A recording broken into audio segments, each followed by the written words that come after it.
we're going from non-towing package to towing package. The only difference that I really see is the same housing, same everything. The only difference is you're gonna have big heater, I mean the cooler on the Radiator. Mine didn't have it prior, so like I said in the other video, you got to buy that bypass that goes from here to your existing cooler, like a little U shape. Then you put your existing cooler here line, and then you keep the one over there. So you got two coolers pretty much instead of having just one. That's the difference between a cooling max towing package and none towing package. It's one of the features anyway. I mean, I don't say I have everything, but it's pretty good to help. So slight, maybe a 16 difference in width. The coil, this looks a little bigger, but it's pretty much direct bolt-in. Everything looks the same. Okay, so on the condenser transmission cooler, this part right here, let me get some light, goes in the actual cooler right there, and it goes to the existing transmission cooler. You gotta keep that one disconnected, you're gonna leave that one connected, and you're gonna replace this one you took out with the loop-de-loop. So it goes to that transmission cooler around to this cooler right here, from the existing cooler, sorry, like this, and going towards that one. So it should look something like that. Once you get it in there, it should look something like, sorry, bad camera, so it looks something like that. Then so it's just going through this first, through that cooler, and then out to the back to the deal. So if you got bad transmission lines, this is the time to do it.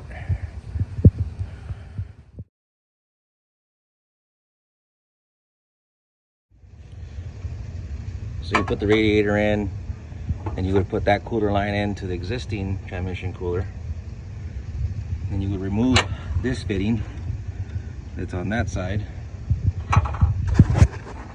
and you're gonna put this in corresponding like this.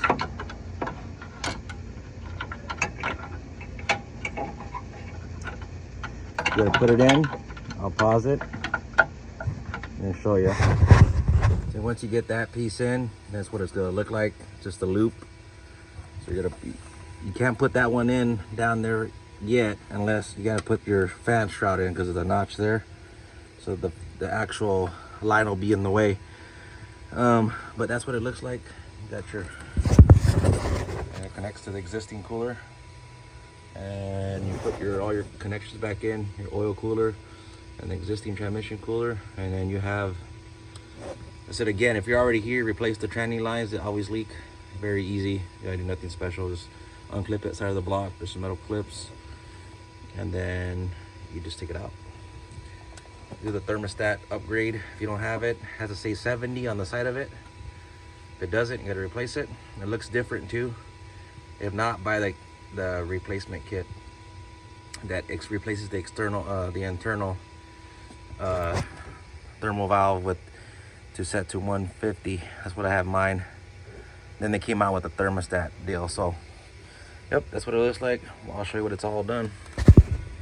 So another tip is, let me get down in there. So the line, I thought I had the updated line because I put new lines in here. And so the new line would be longer, so you can reach that lower port on the Radiator.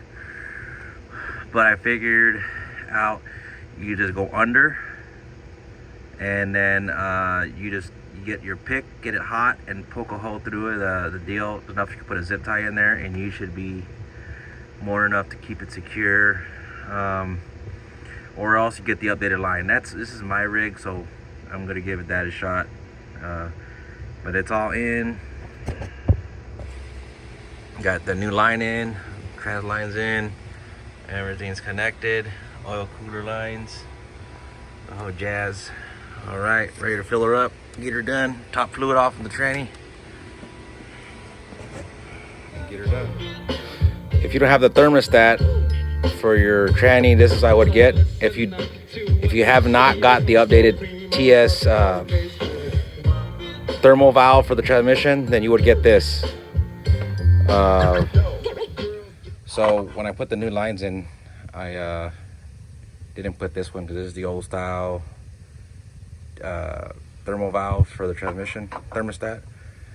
So there's an updated one, and it should say 70 on the side of here, and I mean that's the right one, and it looks different.